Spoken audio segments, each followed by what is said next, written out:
वर्षा ऋतु आसवा सहित बहुत गुड़िए चर्म रोग को भी आनी थाए।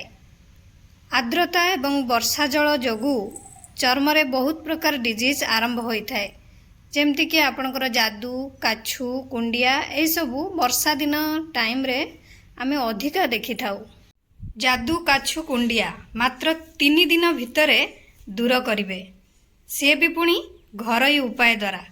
ताले चलंतु वीडियो आरंभ करिबा।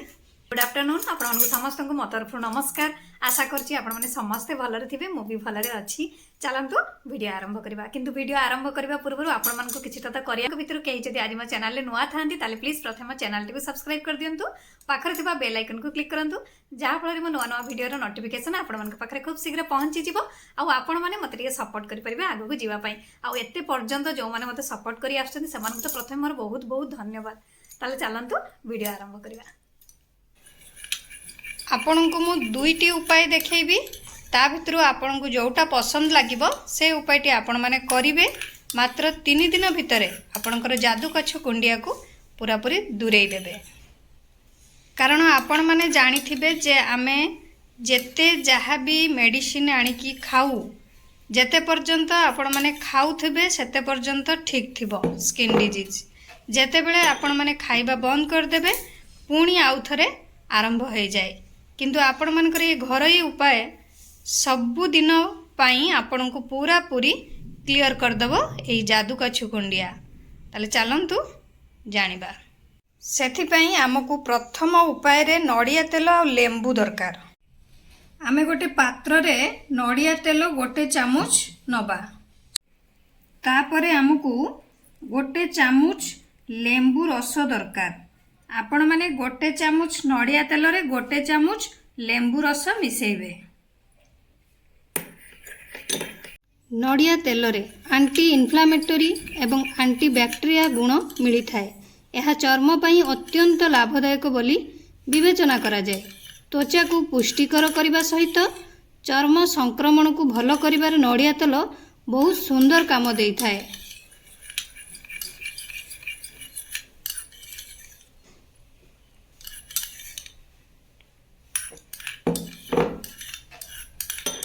भल भाव मिक्स कर नहीं सारला परे आपण माने गोटे कॉटन नेबे, जोठी आपणकर जादू काछु कुंडिया हेछि। प्रथमे तो भल भाव से जगह को डेटॉल साहाय्य धोई देबे, तापरे सुखै नेबे। तापरे आपण माने एई घरोई उपाय जोटा कि मेडिसिन टाकू आपण माने एमती लगेबे। लगेई एमती एको छाड़ी देबे। मात्र 3 दिन लगांतु कंटिन्यू, देखिबे आपणकर जादू काछु कुंडिया पूरा पूरी क्लियर हे जिवो। ये तो आपण माने फास्ट उपायटी देखिले। ताले चलंतु एबे हमरो सेकंड उपायटी देखिबा। सेकंड उपाय रे आपण माने गोटे मुठा नीम पत्र नेबे, तापरे गैस ऑन करिवे। भलो भाबरे नीम पत्रटी को धोई देथिबे। तापरे आपण माने गैस ऑन करी गोटे पैन बसई सेतरे किछि पानी देबे, ता सहित नीम पत्र देबे। नीम पत्र को एबे भलो भाबरे 15 मिनिट पर्यंत टिके फुटेइबे।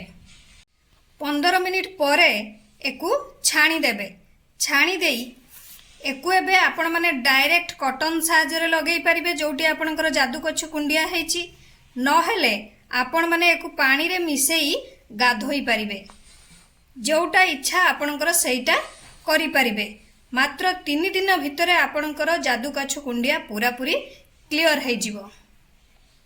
निम अनेक प्रकार रोग पई यह व्यवहृत हुए। कुंडेई भली समस्यार मुकाबिला पई निमपत्र बहु वर्ष धरी व्यवहृत होई आसुछि। तेणु जदि वर्षा ऋतु रे आपण को देखुचंदी जादू काछु कुंडिया समस्या होउछि, ताहले आपण माने निमपत्र साहाय्य नहीं परिबे। निमपत्र द्वारा आपणकर ई जादू काछु कुंडिया पूरा पूरी दूर होई पारे। कारण निमपत्र एंटी बैक्टेरियल गुण थाए, जहा हमर कुंडेई समस्या को पूरा पूरी दूर करि थाए। आपण माने तो बहुत प्रकार ट्राए कर सारलेनी, बहुत प्रकार मेडिसिन भी खाइलेनी। थरे ई घरोई उपाय करिकी देखंतु, देखिबे 3 दिन भितर आपण माने निहाती डिफरेंसटा जानी परिबे। आउ जदि आपण मानकर से जादू काछु कुंडियाटी बहुत पुराना हो जाए तो आपण मानक टिके अधिका टाइम लागी पारे। नहेले आपण मानकर 3 दिन भितर क्लियर हो जिवो। जदि आपनकर हठात बाहरी तो आपण माने एही उपायटी करंतु देखिबे क्लियर हो जिवो। आउ जदि टिके पुराना हो जाई थाए तो आपण मानकु टिके धैर्य सहकारे टिके अधिका दिन लगाया पे पड़िबो। आशा करूची आपण मानकु वीडियोटी भल लागिथिबो। मु ताले रहुची पुणी देखाबो नेक्स्ट वीडियो रे। किंतु आपण माने please like comment share subscribe करिया पे भूलिबेनी। मते ताले विदाय दियंतु। नमस्कार।